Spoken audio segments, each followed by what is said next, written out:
Today on In the Woodyard, it's a sloppy, slimy, soupy, slippery, gummy, greasy, grimy ground kind of day. It's spring and it's messy. We're gonna split some wood. Here we go. So yesterday I split this wood right here that you see, and there are a few more rounds that are over here that I need to move over and split. And after I get that done, we're gonna move the splitter way back to this far corner here where I've got this oak back here that I cut up from that same load. I just moved this back here. My intention was to move all of that wood back here, but as you can see, this was just a little bit yesterday and it was not as warm yesterday as it is today, and today the ground is getting softer and softer.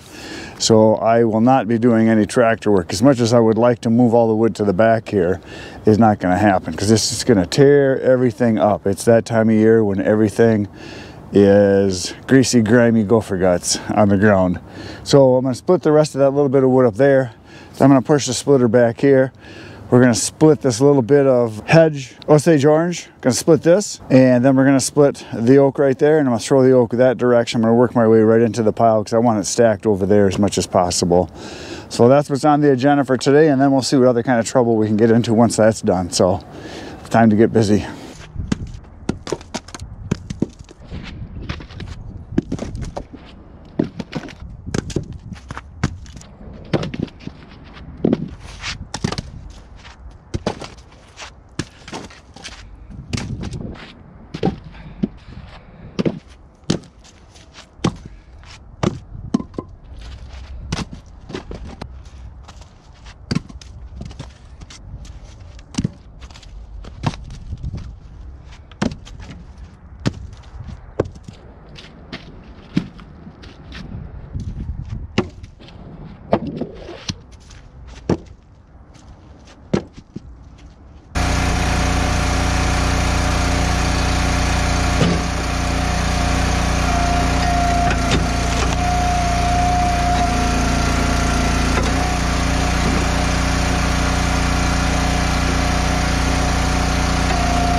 So there, I got that little pile done that I had that was over here. I moved over and it took about a half hour. It was probably half a cord, I'm guessing. Probably a face cord and a half, if that's how you like to say it. So what I'm going to do now is I'm going to take the splitter and I'm going to move it back to that pile of logs that's back there, that oak. I'm going to stick it right in that hole there, and then we're going to make the wood go that direction, because that's kind of where I want it to be. So for those of you that haven't been around a long time, probably haven't seen the splitter in action a lot, and what happens is that as the wood piles up on that end, it gets higher and higher, and as my ram pushes the wood through, it just kind of moves the splitter away from the pile, which you might have noticed that in the time lapse there as it was moving. Sometimes it'll move just an inch or two. Sometimes it'll move a whole length of a log as you're pushing it through. It'll move the whole 16 inches or even more sometimes. So it'll roll back and just keeps working away. Sometimes I have to pull it away. This is buried in the pile right here because my leg is down inside where wood fell down, you know, on the post down there where the jack is. So what I do is I just come in here and I grab the end of the table and I just shove it out like this. And then this splitter, I have a spot on either end that I can put the tongue, which I have right over here. I'll show you that. So then once I pull my splitter away from the pile, then I put the tongue on. It's got a receiver on either end, and this is the end I use 99.999% of the time, because that end, if you put the tongue on it and pull it that way, balance wise, it's all the weight is on that end. This is the easier way to lift it, so you can lift it up much easier here. Now when I was working with this probably for the first year, I didn't have a tractor to pull it around with. Once in a while I'd use the truck, but most of the time I just move it by hand. And I was just lifting it either right with the tongue, or I'd lift it on this edge and pull the splitter around. And you can move it because it's not that heavy. I don't think it weighs more than 700-800 pounds, so it moves pretty easily. It's got nice big tires, so it rolls good. But what I did before I had the tractor and I wanted to move a long distance, I bought myself a dolly, and I'm going to show you how that works. So what's really nice about all the Eastonmade products is they have the receiver tongue on either end, so you can pull it from either direction. Like I said, I always go this way. And so put that on, and now I'm going to put my dolly right here and lift it up, and then we'll pull it back over to where the oak is over that way. So I'll show you how I do it.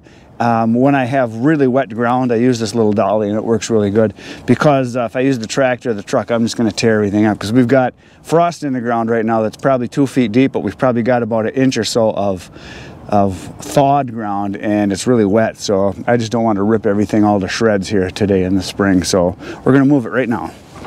So here's my little dolly. The brand name is a Ultra Tow. It was like $100, $120, I don't know, something like that. I bought it at a Northern Tool Supply. But what you do is you just use it like a pry. You pry it up like this, and it pulls really easy. So you just grab it and pull it. So these little dollies are commonly used to pull boats, little trailers, things like that, but it's way easier to pull it with this. So I'm going to stick the splitter right in this hole that I made here. I just threw a couple rounds out of the way. I'm going to stick it right in here because I want the wood to go this direction. Oop, I'm going to hit a log. I have to back up a little. Come on, move, Bessie. There we go. I just got to move this log.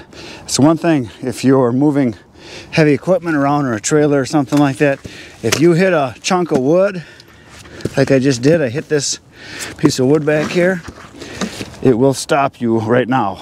There's no forgiveness. Basically, it's like putting a chalk between your tires so that it doesn't roll. So I'm going to come in here about that far, and I'm just going to tip it off.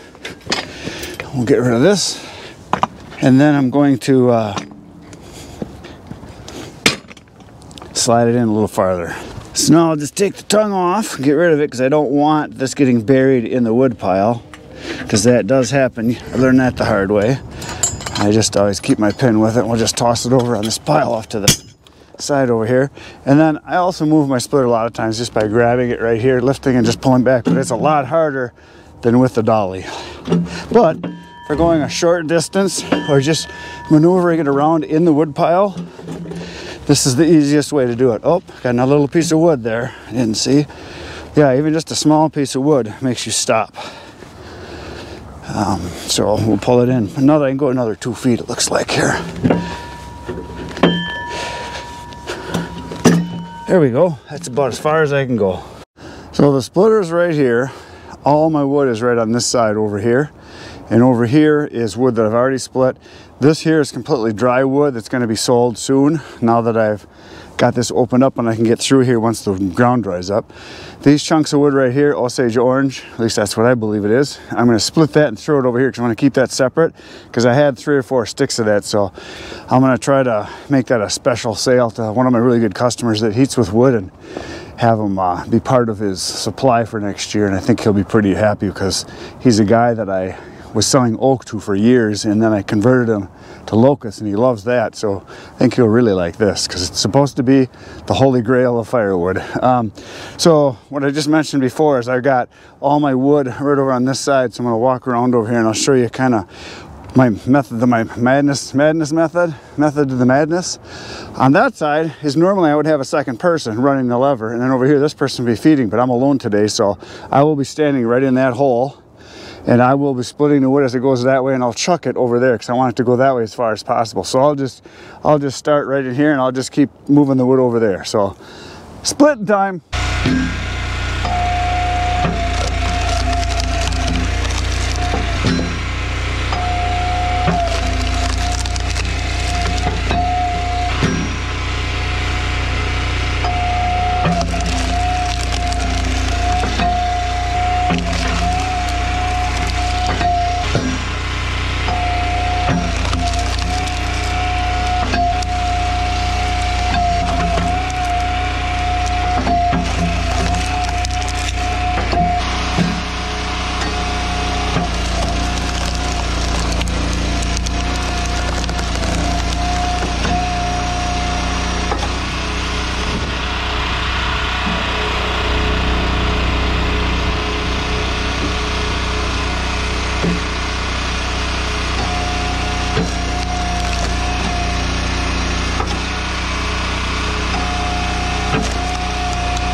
Well, folks, once again, it is official. I am a failure. I thought I could finish all this, but I ran out of time. I've got to be somewhere in about 20 minutes, so I got to get going. I got done a bunch, though. I got 90% of it done. And I got a bunch done up front. I split up there for, I don't know, half hour, 45 minutes. I got that pile done, and I came back here, and I'm almost done with this pile, but I will finish it tomorrow. And then tomorrow, as soon as I get this done, I'm heading back to the far corner on the other side over there, and I got a pile of hickory that I cut a couple days ago, and I'm gonna start splitting on that because that's the next most important wood to get drying for next winter. So I got to get going on that. So that is what's gonna happen tomorrow. I will be back, like always, just like you're always here. And I'm gonna go and split the hickory. So tomorrow, you should be here, I'll be here. Between now and then, get outside, get cutting. Good night, Irene.